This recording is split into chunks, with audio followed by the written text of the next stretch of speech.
au travers de ta mort. Et tu envoies ta parole, de sorte que proclamer à nous, Seigneur, elle vienne guérir nos maladies. Nous te bénissons ce matin, que ta parole soit encore source de guérison de nos âmes ce matin. Que ta parole soit source de transformation de nos âmes ce matin. Que ta parole soit davantage source de lumière dans le Père pour nos yeux spirituels aveugles. Nous avons besoin que tu interviennes et tends ta main, parle à ton peuple et que toute la gloire te revienne.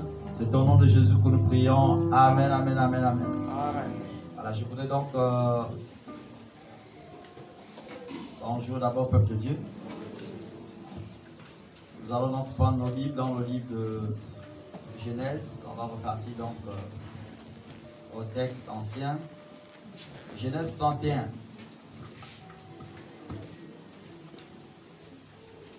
Genèse 31, je vais lire pour vous jusqu'au verset 17. C'est une longue lecture. Veuillez souffrir un petit instant. Jacob entendit les propos des fils de Laban, qui disaient: Jacob a pris tout ce qui était à notre père, et c'est avec le bien de notre père qu'il s'est acquis toute cette richesse. Jacob remarqua aussi le visage de Laban, et voici, il n'était plus envers lui comme auparavant. Alors l'Éternel dit à Jacob: retourne au pays de tes pères et dans ton lieu de naissance, et je serai avec toi. Jacob fit appeler Rachel et Léa, qui étaient au champ vers ses troupeaux. Verset 5. Il leur dit: je vois au visage de votre père qu'il n'est plus envers moi comme auparavant, mais le Dieu de mon père a été avec moi. Vous savez vous-même que j'ai servi votre père de tout mon pouvoir. Et votre père s'est joué de moi et a changé 10 fois mon salaire. Mais Dieu ne lui a pas permis de me faire du mal. Quand il disait: les tachetés seront ton salaire, toutes les brebis faisaient des petits tachetés. Et quand il disait: les rayés seront ton salaire, toutes les brebis faisaient des petits rayés. Dieu a permis à votre père, Dieu a pris à votre père son troupeau et me l'a donné. Au temps où les brebis entraient en chaleur, je levai les yeux et je fis un songe que le bouc qui couvrait les brebis était rayé, tacheté et marqueté. Et l'ange de Dieu me dit en songe: Jacob. Je répondis: me voici. Il dit: lève les yeux et regarde. Tous les boucs qui couvrent les brebis sont rayés, tachetés et marquetés. Car j'ai vu tout ce que te fait. Oui, excusez-moi. Car j'ai vu tout ce que te fait Laban. Je suis le Dieu de Bethel, où tu as oint un monument, où tu m'as fait un veau. Maintenant, lève-toi, sors de ce pays et retourne au pays de ta naissance. Rachel et Léa répondirent, lui dirent: avons-nous encore une part et un héritage dans la maison de notre père? Ne sommes-nous pas regardés par lui-même comme étrangères, puisqu'il nous a vendus et qu'il a mangé notre argent? Toute la richesse que Dieu a ôtée à notre Père appartient à nous et à nos enfants. Fais maintenant tout ce que Dieu t'a dit. Jacob se leva et il fit monter ses enfants et ses femmes sur les chameaux. Vous pourrez donc continuer la lecture dans vos maisons. C'est une riche lecture. Nous allons explorer encore ce matin un thème, c'est, n'est-ce pas, Dieu n'oublie pas ses promesses. Dieu n'oublie pas ses promesses. Alléluia. Voilà donc, après avoir passé plus de 20 ans au service d'un homme, notre frère, donc, Jacob va être, n'est-ce pas, poussé à la sortie, donc à partir, n'est-ce pas, de ce lieu. Il a servi son beau-père donc pendant 20 ans, Laban, à Charan, là où il était. Et voilà que, quelque temps plus tard, n'est-ce pas, Dieu va l'amener à sortir de là. Donc à retourner, n'est-ce pas, dans la terre de sa naissance. Parce que ça le tenait à cœur. Lorsque Jacob va rentrer, n'est-ce pas, à Charan, là où sa maman lui avait envoyé auprès de son oncle, il avait le souci, n'est-ce pas, de son lieu de naissance. Là où son père l'a mis au monde. Il avait toujours le souci de vouloir revenir. Et là, n'est-ce pas, à Bethel, Dieu va se révéler à lui. Dieu va se révéler à lui. Dieu va le faire une promesse. Il dit, quand vous lirez le chapitre 28, il dit, je te ferai revenir sur la terre de ta naissance. Alléluia. Et voilà que l'heure arrive. Après 20 ans que Dieu lui avait fait cette promesse, après 20 ans, Dieu vient maintenant lui confirmer pour lui dire, alors il est l'heure. Il est l'heure, repart, n'est-ce pas, dans la terre, n'est-ce pas, de ta naissance. Là où ton père t'a mis au monde, tu peux repartir désormais. J'ai décidé de t'accompagner, de t'assister, je serai avec toi. Alléluia. Donc voilà un peu ce que nous allons explorer comme richesse tout à l'heure. Et nous allons essayer de regarder ensemble, n'est-ce pas, les facettes de cette grande richesse. Je disais que c'est un très grand livre, un très bon livre. Il vaut me le lire tout le chapitre pour que vous essayez de comprendre au fur et à mesure les richesses cachées qu'il y a dans cette histoire. Amen. Ici, nous constatons dans un premier temps que, n'est-ce pas, Jacob va n'est-ce pas, être confronté à une méchanceté.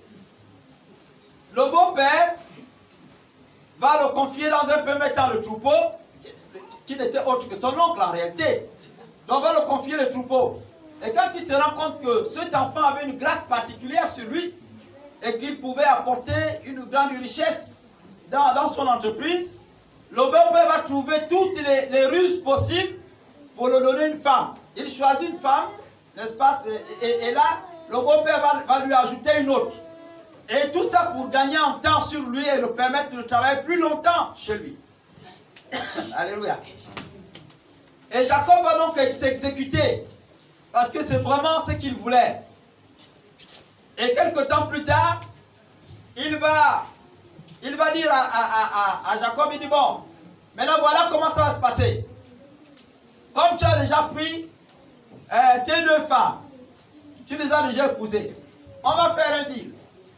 Tu restes encore travailler pour moi, mais sauf que cette fois-ci, lorsque les bêtes vont accoucher, les tachetés, ces enfants des bêtes là, donc ces brebis là, seront à toi, les tachetés seront à toi. Lorsqu'ils accoucheront les rayés, n'est-ce pas, alors les rayés t'appartiendront. Et donc il va les marketer également quand ils accoucheront, ça va t'appartenir, donc les bêtes marquées.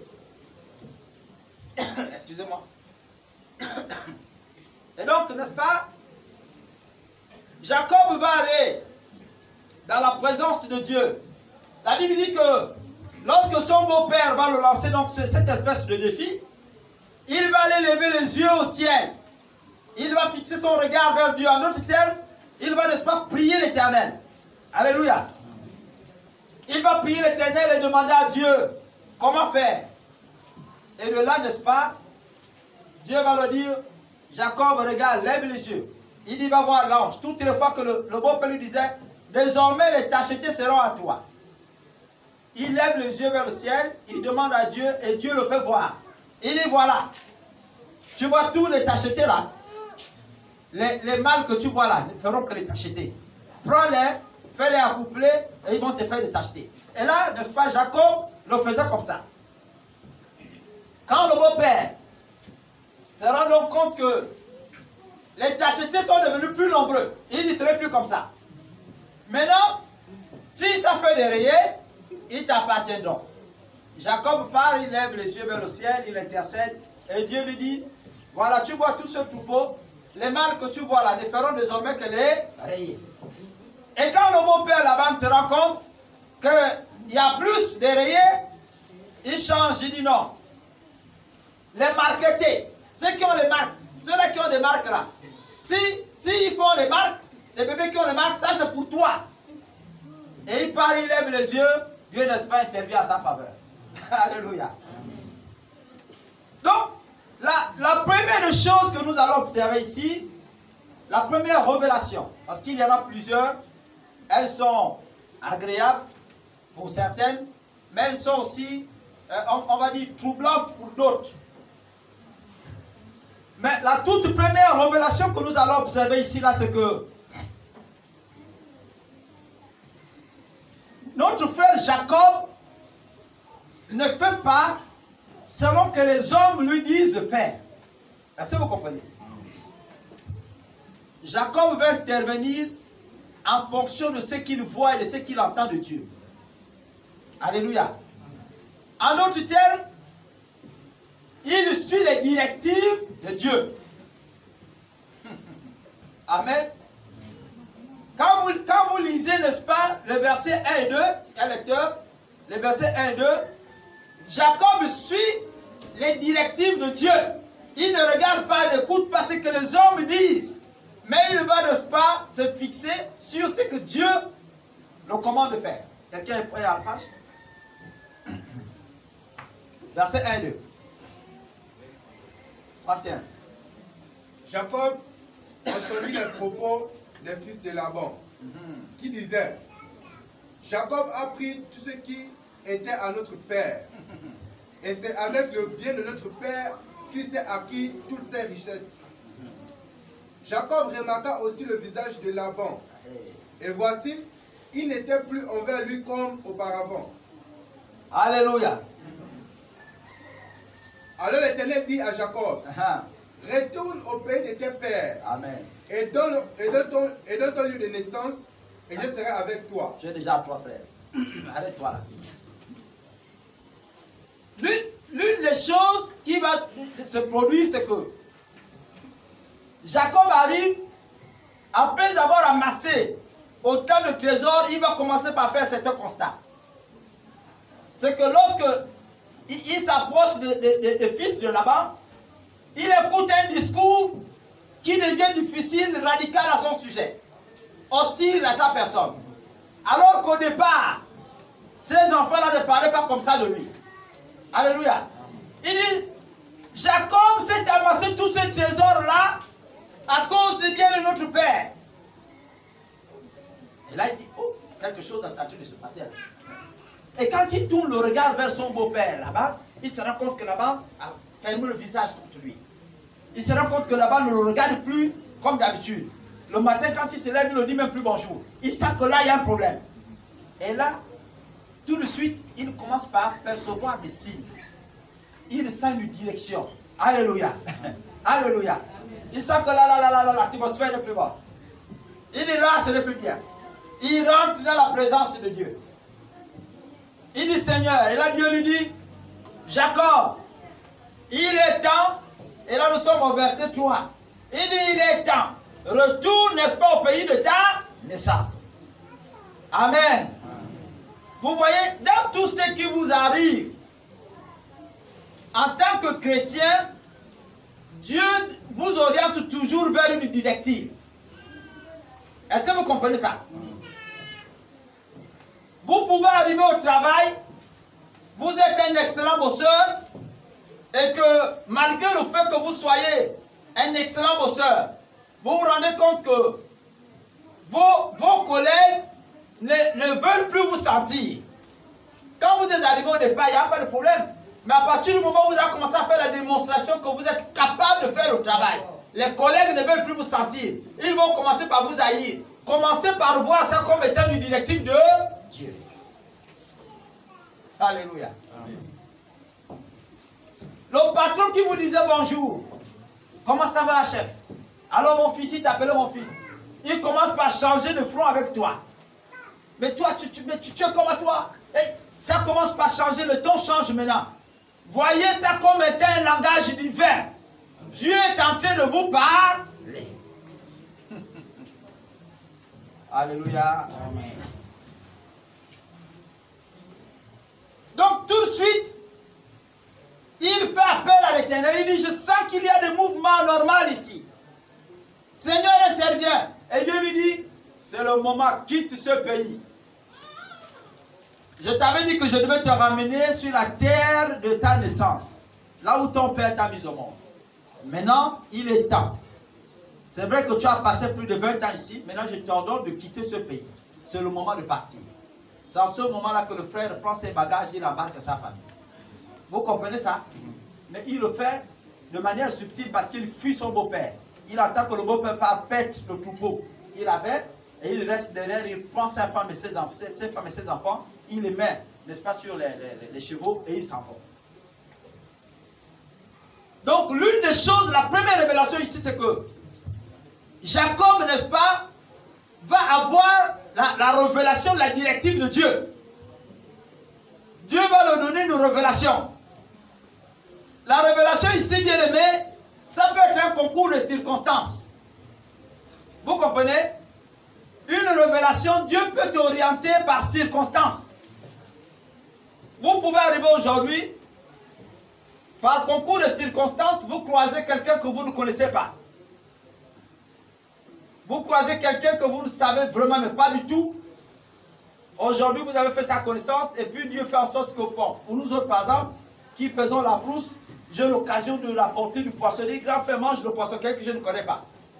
On se rencontre comme ça une fois.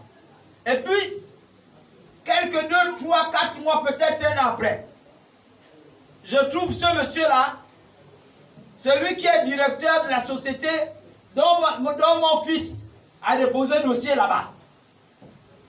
Est-ce que vous comprenez? À ce moment-là, quand j'arrive, mais il m'avait dit, mais mon frère, tu veux faire quoi ici? Oh, c'est toi qui es ici, mais c'est moi le directeur ici. Oh, mais tu veux faire quoi ici? Ah, mais ton fils a posé un dossier ici, là.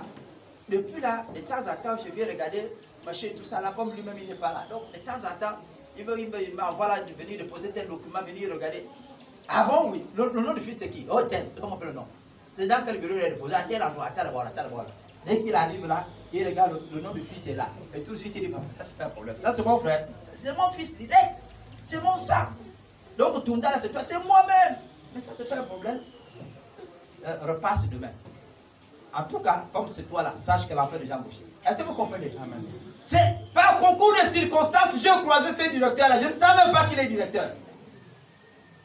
Et puis, comme par extraordinaire, c'est lui qui finalement va embaucher mon fils. Est-ce que vous voyez comment Dieu intervient? Alléluia. Vous qui avez des maris païens, vous qui avez des femmes païennes, je suis en train de vous dire que si vous avez rencontré cet homme-là dans le monde, Dieu peut permettre que par concours de circonstances là, il devienne ton mari qui t'épouse. Est-ce que vous comprenez ça? Je ne dis pas ici que tu es chrétienne. Tu sais que le monde là-bas c'est dangereux. Tu vas chercher dans le monde. C'est pas ce que je suis en train de dire. C'est-à-dire que tu as connu ton homme dans le monde. Tu as connu ta femme dans le monde. Et puis vous vous rendez compte, vous vous aimez bien. Par concours de circonstances, là, Dieu qui a permis ça, là, il permettra aussi que cet homme-là t'épouse. Vous comprenez, non? Demandez un signe à Dieu. Dieu va orienter. Seigneur, si c'est lui-là, fais en sorte que la motivation du mariage vienne dans son cœur, naisse dans son cœur. Ça va arriver. Tant que ça vient de Dieu, Dieu va permettre ça. Alléluia. Et donc, n'est-ce pas, le frère va vivre ce concours de circonstances. Les événements, n'est-ce pas, vont s'enchaîner dans la vie du frère. Et Dieu va lui répondre. Alléluia.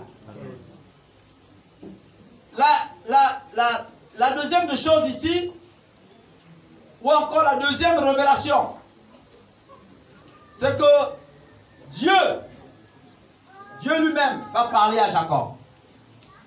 L'Éternel, Dieu lui-même, va prendre la peine de parler à Jacob en son verset 3.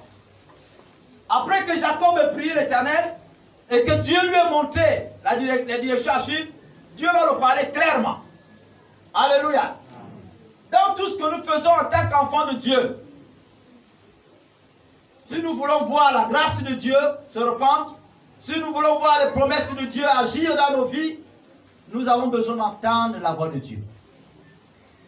Parce que Dieu donne, n'est-ce pas, des meilleurs conseils. Parce que Dieu donne, n'est-ce pas, j'ai envie de dire, des meilleures directives. Quand Dieu te parle, c'est plus sûr que ce qu'un homme te dit. Alléluia. C'est pourquoi il me dit, je suis le Dieu de Bethel, celui-là que tu avais placé, que tu avais oué un monument. C'est moi le Dieu de Bethel, le même qui t'avait dit, je te ramènerai sur la terre de tes pères. C'est moi qui suis là et qui t'ordonne maintenant de partir de là où tu es pour te retrouver, n'est-ce pas, là où tu es né. Dieu parle mieux que les hommes. Pour vous qui avez des problèmes et qui vous confiez de temps en temps aux amis, et parfois qui sont païens, je vous conseille de vous référer à l'Éternel, votre Dieu. Alléluia. Amen. Choisissez de vous référer à l'Éternel, votre Dieu. Il vous parlera mieux que les hommes. Dieu parle encore. Et Dieu parle non seulement par des songes, Dieu parle par sa parole comme nous prêchons ce matin, mais Dieu parle aussi au travers de la Bible. Alléluia. Lisez attentivement la Bible, étudiez-la bien, vous allez vous rendre compte que Dieu va vous parler dans chacune de ces lignes. C'est la parole de l'Éternel. La Bible s'appelle la parole de Dieu. Ce n'est pas la parole d'un homme. Donc Dieu parle encore au travers de cet enseignement. J'ai discuté encore avec un frère qui me rappelait en semaine comment Dieu souvent le parle. Et moi, dans mon jeune âge, et jusqu'à maintenant, j'ai envie de dire, dans mes premiers pas sur le plan spirituel jusqu'à maintenant, j'ai vu Dieu intervenir souvent de cette manière. C'est-à-dire, quand tu es dans une situation et que tu n'as pas de solution, dès que tu ouvres la Bible, c'est exactement ce verset-là que Dieu répond à ton besoin. Et il me le faisait encore rappeler, n'est-ce pas, en semaine pour dire, papa, souvent je me rends compte que quand j'ai un problème et que j'ouvre la Bible, c'est exactement le verset dans lequel je vais tomber là, c'est exactement ce que je souffre là, que Dieu va apporter des réponses là-dedans. C'est là souvent où Dieu me parle, il m'apporte des réponses. Et je suis ravi, je suis satisfait des réponses de Dieu. Alléluia. Donc Dieu parle encore et il utilise sa parole aujourd'hui pour nous parler encore. Alléluia. Il peut utiliser un homme de Dieu comme je prêche maintenant ce matin. Selon qu'il voit ton besoin, il va te parler. Comme il peut t'utiliser toi-même lorsque tu ouvres la Bible, que tu lises la Bible de manière attentive, n'est-ce pas? À l'intérieur, tu verras les miracles de Dieu, tu écouteras le langage de Dieu à l'intérieur. Alléluia. Donc je vous invite, n'est-ce pas, dans vos moments difficiles, vous qui cherchez la grâce de Dieu, vous qui voulez voir les promesses de Dieu s'accomplir dans vos vies, à lire la parole de Dieu. Amen. Lisez la parole de l'Éternel. Dieu parle dans la Bible. Alléluia. N'entendez pas toujours que les hommes viennent vous dire ce que Dieu a dit de vous, ce que Dieu entend de vous. Mais Dieu lui-même, votre Dieu, le Dieu de Bethel, c'est-à-dire que le Dieu qui vous a amené ici, qui a fait de vous un chrétien, une chrétienne, il parle encore. Alléluia. Amen. Votre Dieu vous parle encore, il ne vous a pas encore abandonné. Ne pensez pas que c'est parce que vous avez passé 20 ans que Dieu a oublié les promesses qu'il vous a faites. S'il a promis le mariage pour toi, il va le faire. S'il a promis le travail, il va le faire. S'il a promis la guérison, il va le faire. Dieu n'est pas menteur. Il va le faire. Alléluia. Amen. Donc l'Éternel, votre Dieu, parle encore. La troisième révélation, mais celle-là, elle est plus troublante. Je disais qu'elle partait de révélations agréables aux révélations troublantes. Quelqu'un peut nous lire le verset 11 et 12. 11, 12, frère. Genèse 31, à partir du verset 11. Oui. Et l'ange de Dieu me dit en songe. Et l'ange de Dieu me dit en songe. Jacob. Jacob. Je répondis, me voici. Je répondis, me voici. Il dit, lève les yeux. Lève les yeux. Et regarde. Et regarde. Tous les boucs qui couvrent les brebis sont rayés, tachetés et marqués. Amen. Car j'ai vu tout ce que je t'ai fait, tout ce que t'ai fait là-bas. Verset 13. Vas-y, oui. Je suis le Dieu de Bethel, où tu as oint un monument, où tu m'as fait un vœu. Maintenant, lève-toi, sors de ce pays et retourne au pays de ta naissance. Alléluia. Cette troisième révélation disait, j'étais troublante. Elle est troublante pourquoi? Vous voyez, quand Jacob va mettre sur pied la stratégie de t'acheter les brebis, vous comprenez? Au départ, il ne comprenait rien de ce qui se passait au départ. C'est-à-dire, il a fait comme une espèce de ruse au départ. Et puis, quelques temps plus tard, Dieu va lui dire, Dieu va le confirmer ici, que même dans ta stratégie que tu as appelée ruse, c'est-à-dire que dans le vol là, dans ton vol là, moi l'Éternel, j'ai agréé ça. Alléluia. Vous ne réussissez pas parce que vous avez une meilleure stratégie. Vous réussissez parce que l'Éternel est là pour vous. Alléluia. Vous réussissez parce que l'Éternel le veut. Ce n'est pas parce que vous avez mis sur pied une bonne stratégie. Mais c'est parce que Dieu est dans cette stratégie-là. Vous comprenez ça? Je disais, tu peux avoir croisé païen. Mais comme Dieu est dans le projet de païen et toi, il va permettre que ça prospère. Alléluia. Ça, c'est l'Éternel qui fait comme ça. Jacob, au départ, il mène un projet solitaire. Il dit, pour tromper mon beau-père, là, comme c'est moi qui gère ça, je mets quelques taches là, quelques peintures sur les brebis. Et comme ça serait acheté, alors les brebis seront à moi. Mais quelques temps plus tard, Dieu va lui révéler ici que moi j'étais dans ce projet-là. Quand tu pensais que tu volais, ce n'était pas du vol. Moi j'avais vu ce que Laban t'avait fait. Il t'avait volé. Il voulait t'escroquer. Et comme moi l'Éternel, je t'avais dit depuis Bethel que je serai avec toi, je n'ai pas permis à Laban de te voler. C'est pourquoi j'ai autorisé que toi aussi tu voles Laban. Alléluia. Dieu va renverser vos ennemis. Alléluia. Quand vous ne réussissez pas parce que vous avez de bonnes stratégies, bien aimés, mais parce que Dieu est dans votre projet. C'est parce que Dieu a créé votre stratégie que vous réussissez. Alléluia. Oui. C'est parce que Dieu a l'intérieur là que tu réussis. Tu n'es pas grand parce que tu veux devenir grand. Il dit, j'ai vu ce que Laban voulait te faire. Comme il voulait te faire du mal, alors, j'ai permis que tu retournes le mal là et que ça se retourne contre lui. Et c'est là où tu as réussi. Donc ne crains pas, prends ton troupeau, pars avec. Vous comprenez ça? Je suis en train de vous dire que parfois à cause du mal qu'on vous fait, Dieu peut permettre que ce mal-là vous serve de réussite. J'ai vu, c'est le nom que je n'ai pas donné comme on est suivi ici. Elle est aujourd'hui magistrat. Il y a une jeune fille qui était avec nos quartiers. Elle est devenue magistrat, n'est-ce pas, parce que son père battait sa mère, mais vraiment de manière inhumaine. Il prend la femme, sa femme, il l'a épousée légalement, avec qui il a fait des enfants. Il prend la femme, il la déshabille, il la tape toute nue, en plein monde. Et là, il appelle au quartier, venez voir la bordel. Mais c'était une femme, je vous dis, une femme vraiment assidue.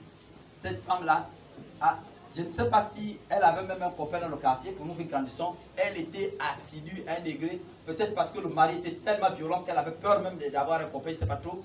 Mais c'était, non. Et dès que le gars arrivait, on l'appelait le catcheur. Lui-même, il se met en slip. Il prend la femme, il dit, comme je suis en slip, toi aussi en slip, je suis en vol. Il déchire les habits de la femme. C'est-à-dire, à un moment donné, là, cette femme était tellement traumatisée que, quand vous la voyez, elle était maigre. La femme là, elle vit toujours. C'est le mari qui est décédé. La femme était enseignante. Elle a pris sa retraite. La femme était enseignante. Et on l'appelle catcheur. Donc quand il vient comme ça, là, il garde la voiture, la femme est là, c'est des troubles. C'est-à-dire qu'elle va se cacher dans la maison. Dès qu'il arrive, tu es avec qui? Bande de bordel. Il bastonne le coup, il la sort dehors. Au lieu de se limiter dans la maison, il la sort dehors. Et les enfants étaient tout petits. Ils étaient à peine peut-être en 5e. Et la fille dit, il faut que je fasse l'école, je sois magistrat pour juger mon père. Là. Le premier coupable dans sa vie, c'était son père. Elle dit, non, la façon que papa me traite maman là, il faut que vraiment, donc, tout de suite, elle a fait l'école, et pourtant elle était déjà âgée. Elle a eu son bac peut-être autour de 25 ans. Elle a forcé jusqu'à aujourd'hui les magistrats. Est-ce que vous comprenez ça? Malheureusement pour elle, ça dit que peut-être par vengeance, au moment où elle doit sortir magistrat, un an avant, le père décède.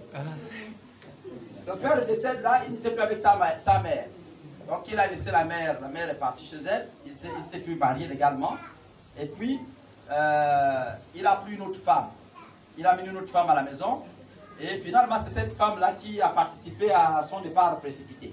Parce que lui, il était épileptique. Donc, quand il fait des crises d'épilepsie là, vraiment, il fallait prendre le temps, connaître la personne pour le réanimer petit à petit. Donc celle-là, quand elle a vu le gars faire crise d'épilepsie, bam, et il s'est fini, le gars est parti. On a pris, elle a soulevé, elle dit tout droit à la morgue, elle a pris le mesure de pompe funèbre. On a amené là-bas, et le gars, c'est dans la fraîcheur qu'on l'a jeté. Donc en fait, ce qui le tue là maintenant, c'est l'étouffement ou quoi, ou la glace. Donc maintenant, à l'intérieur, on se rend compte que l'homme qu'on a déposé bien droit comme ça, fait, bien tendu, s'est retourné.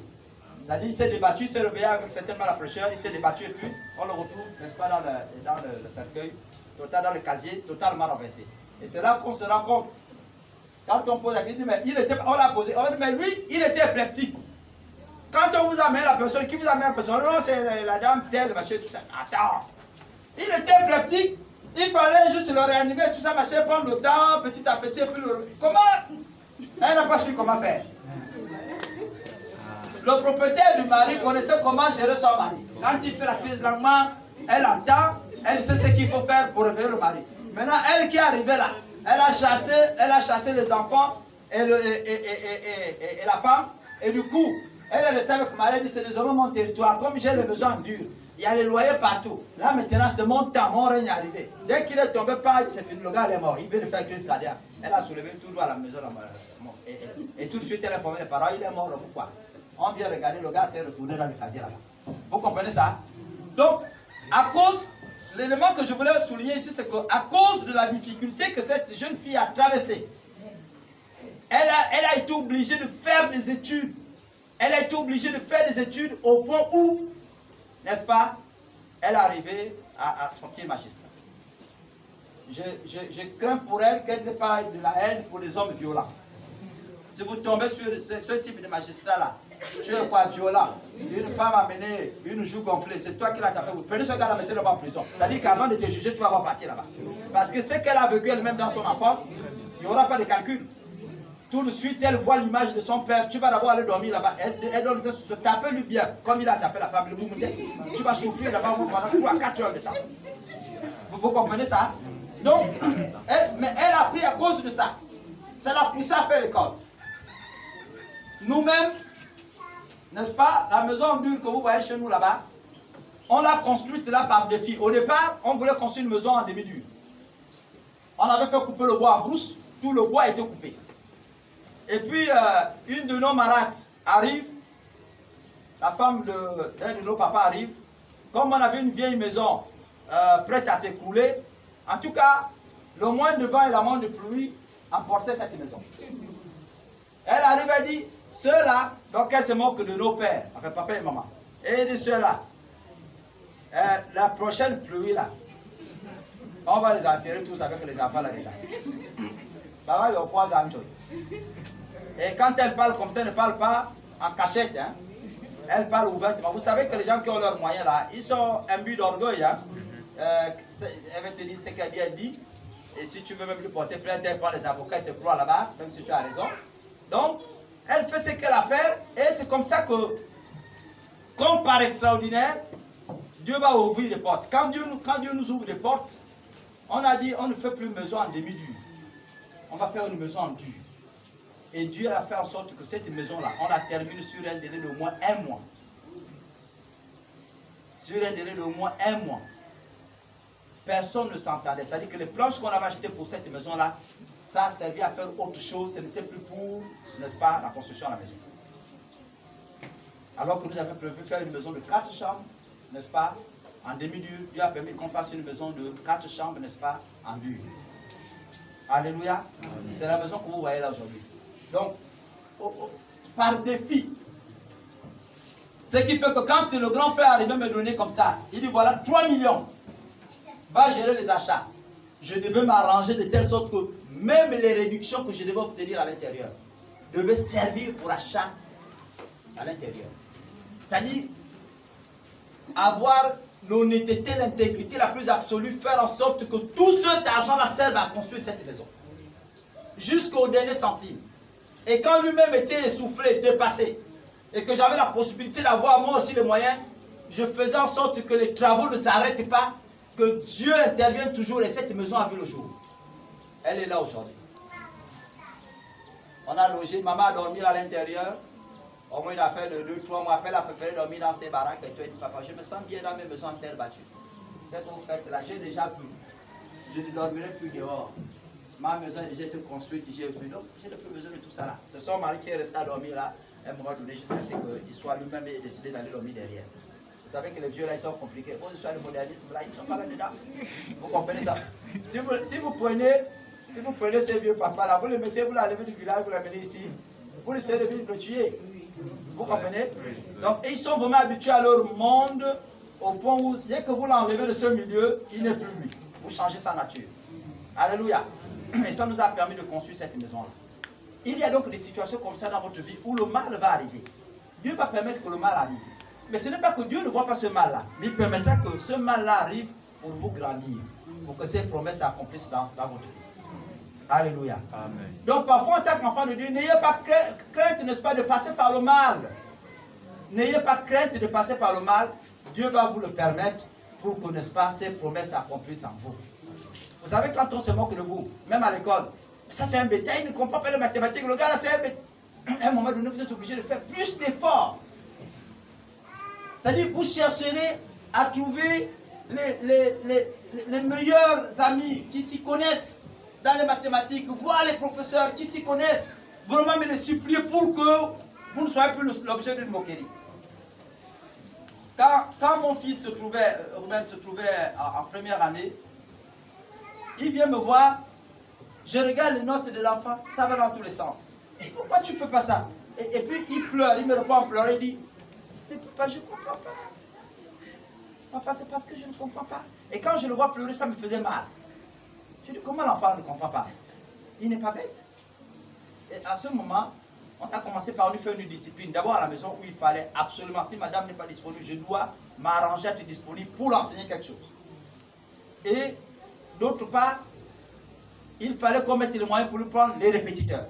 On a été obligé de faire comme ça. Aujourd'hui, il s'en sort mieux. Alléluia.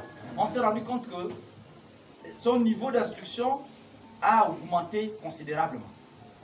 Et il s'en sort mieux. C'est lui maintenant qui se moque pour la soeur. Quand la soeur dit, mais pourquoi tu ne comprends pas ça? J'ai dit, toi aussi tu étais comme ça, papa. Tu étais comme ça. Alléluia.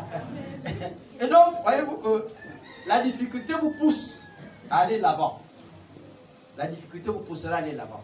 Ça, c'est la troisième, n'est-ce pas, révélation que nous avons reçue, n'est-ce pas, de la part du Seigneur. Alléluia. Oui, bien-aimé. Sachant qu'il était voleur, qu'il avait volé, n'est-ce pas, non seulement le droit de naissance à son frère, mais qu'il avait volé les biens, n'est-ce pas, de Laban, Dieu a permis que cet homme-là prospère dans cet état de choses. On ne réussit pas parce que nous avons les meilleures stratégies, mais parce que Dieu est dans notre stratégie. Amen. Alléluia. Donc, il faut toujours vous rassurer.